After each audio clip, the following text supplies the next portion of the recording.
Alright guys, welcome back to Wealth and Travel on a Dime. So today I wanted to do a quick video. I was going to try and do it in the car for you guys, but we got slammed all day on DoorDash and it's like 20 degrees outside now and it's pitch dark tonight. Not much moon, not much light. So I just figured I'd come inside and do it with a big warm cup of coffee.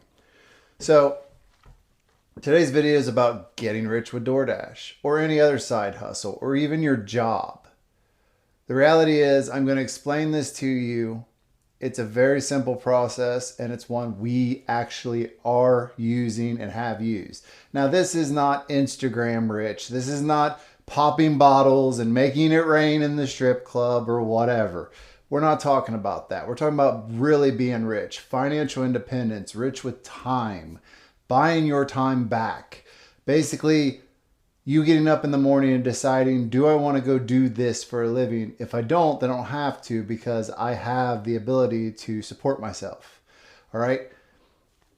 This is kind of a simple way, and we will elaborate more on each one of these steps as time goes on. Right now, I just want to lay out the path we followed and give you a basic idea. So, step one is pretty simple. Make more money. That's where the side hustle comes in. Now, it could be making more money by the hours you work at your job, work some overtime. That could be going in for like half a day on Saturday and using that money. That could be DoorDash, which is what we use as one of our main incomes. It could be YouTube. It could be Shipped, Instacart, Grubhub. I can name off bunches of them. Or even, like us, a little less mainstream stuff like firewood. Okay, you could be a handyman and go do side jobs. You could babysit. It doesn't matter. It's extra income, because what happens is most normal Americans will take their 40-hour week and they will spend it all the way up. That means the money coming in is about equivalent to what's going out with maybe a little left over.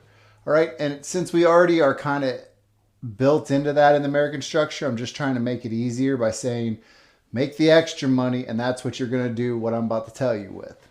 So we are clear we need more money. Whether you want to just save money by spending less, that would be okay too. But we need a disposable income that we can put towards this goal. All right, step two is going to be different than what most of you think. And that's why this is not some get-rich scheme. That's why this works. So you go through your bills, whether it's your mortgage, car payment, anything. I don't care what it is. If you're paying more than 3%, all the money you're making needs to go to that first. It sounds silly, I know, but this will work, I promise you. Because what we're going to do with the money later is going to make money.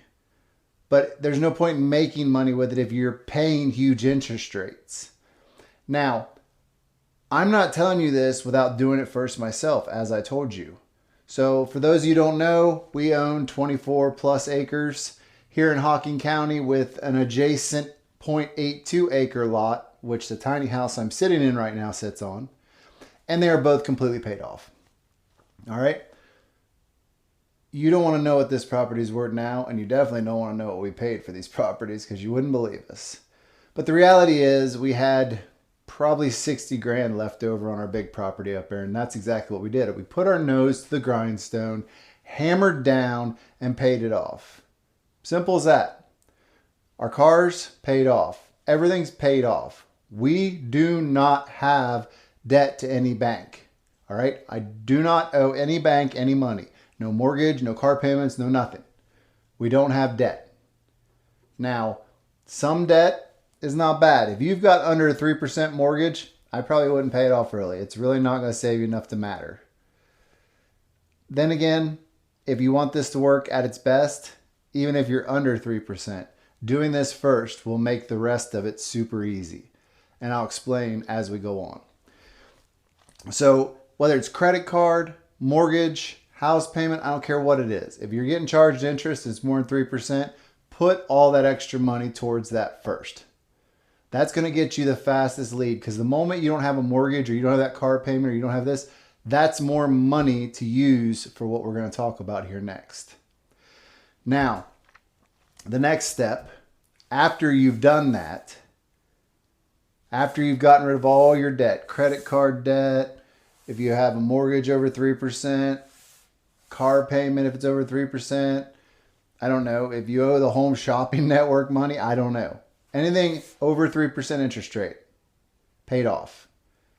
Then your next step is a very simple one. Invest. Whether it's, if you're the person that can do real estate and fix places up and rent them or sell them or something, if you're like me and you've been in the construction, the trades, and you can make a living out of it, then invest in that. If you are the kind of person that doesn't really want to be hands-on in anything, my suggestion to you is invest in the total stock market, something like VTI. Obviously, I'm not a financial advisor. I can't advise you. I'm just telling you, invest in the stock market. In my wheelhouse, there's only really two main, ways of investing for us. One is dividend, one is index funds. I mean, I'm not trying to be anything other than those two. You can do it however you want. I don't care if you just want to load up your 401k or whatever. Invest. Target funds, whatever. Doesn't matter. Invest. Put the money in there. Do not keep buying more stuff. Take the money and invest it. Now, the reason I point to these two types of investing, because there's nothing wrong with rentals. There's nothing wrong with flipping houses.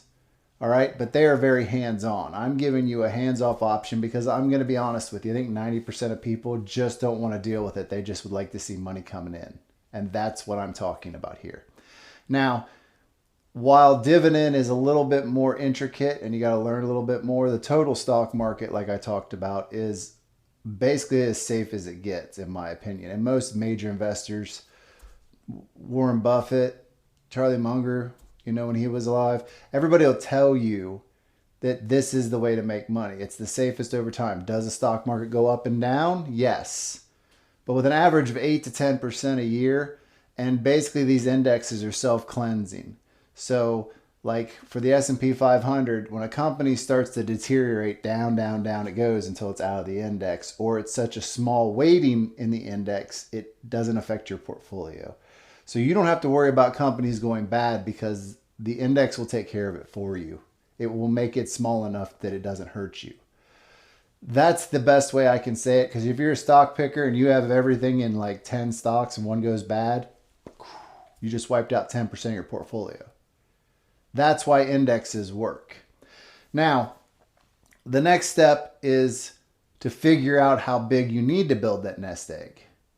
So go on dividend yield, or you can go on the 4% rule. And those of you who don't know what the 4% rule is, it basically says if you figure out how much you need, and you save up enough that 4% a year will cover it, then you should, in all of the way they back tested it, the money should last for 30 plus years.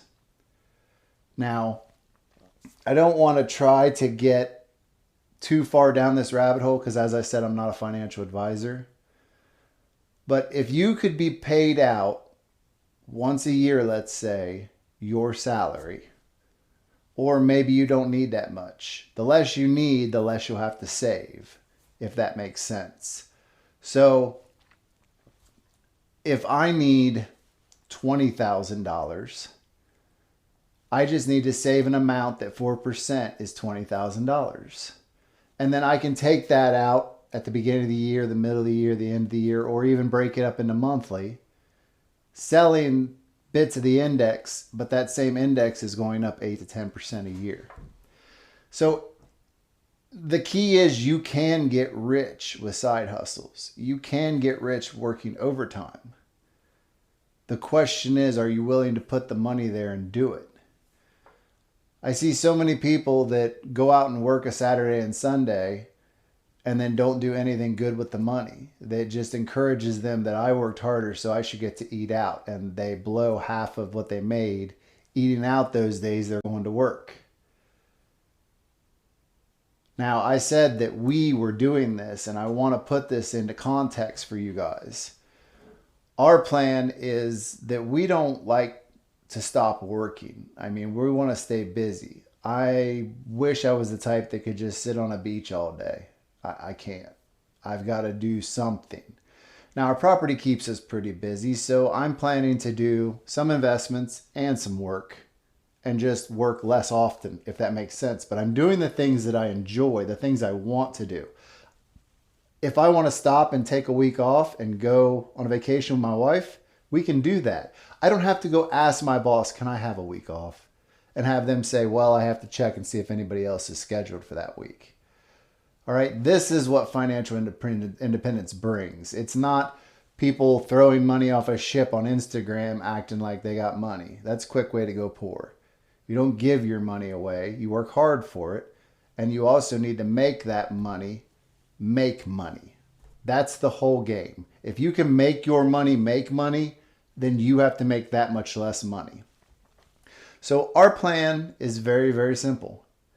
We are trying to subsidize half of our income with investments and work for the other half. And over time, keep building those investments. So we have a dividend portfolio, and it's spitting about 10% a year. We have index funds that are growing as we add to them. And we have all these side hustles that are producing more income for us to live off of and also grow our investments. So all of this together is how we're building our portfolio. But if I asked you how much money you would have to invest if you didn't have a mortgage or rent, if you didn't have a car payment, if you didn't have credit card bills, if you didn't have debt, take those numbers and add them up. Add up what you have and then take that and figure out if you invested it, how many years would you have to have enough that when you pull 4%, you're replacing your income or whatever you would need to live. Because if you didn't have to get up and pay for the gas and all the other stuff to drive to work, you probably wouldn't need as much money. It's funny how that works. Once you really think about it, it'll blow your mind. Now, also think about how much money you'd need a year if you didn't have any debt. If your cars were all paid for, if your house was paid for, you just had to pay the taxes and the insurance, and you just had to pay the insurance on the car, you'd need a lot less money. Do you see how this all works out? And this is why we're doing it this way. Is it the fastest way? No, there's plenty of guys that go out and just get rich like that. And this is the slow, steady way that anyone can do. And that's why we're bringing it to you, because we want to share. And we literally are doing it. You can watch any of our videos and see us do it. Whether it's here or on our other channel, The Frugal Homestead, you can see our day-to-day life. You can see the videos where we went and paid off our house. I mean, it comes down to the point that this is very doable for anybody who wants to do it. You just have to have the willpower and set forth and follow through with it. And there's going to be times you're going to get knocked down. You got to get up, and if you got to stop investing for a week or two because something emergency happened, that's fine. Go right back to it though. Don't let excuses block you from being able to do what you want to do with your time. Now, if you haven't already, and I don't know why you wouldn't have, go down, hit subscribe, hit the notification bell so you see all of our upcoming videos. Go ahead and leave us a like. And let me know down in the comments, because I would love to hear from you guys. If you could wake up tomorrow and you didn't have any debt, no mortgage, no car payments, no nothing, and you had a reasonable income coming in, what would you do with your time? How would you spend it? Who would you spend it with? And where would you spend it? I would really love to know what you guys are thinking. Because I completely know I'd like to be with my wife or my friends or my grandkids. I love traveling, and also can enjoy just sitting around, all of us watching UFC together, or to be sitting by the wood burner reading a book to my granddaughter. Lots of good things to do. Holding my 2 little grandbabies. That's always fun because they're wiggle worms. But with that said, appreciate you guys watching, and I'll see you guys in the next one.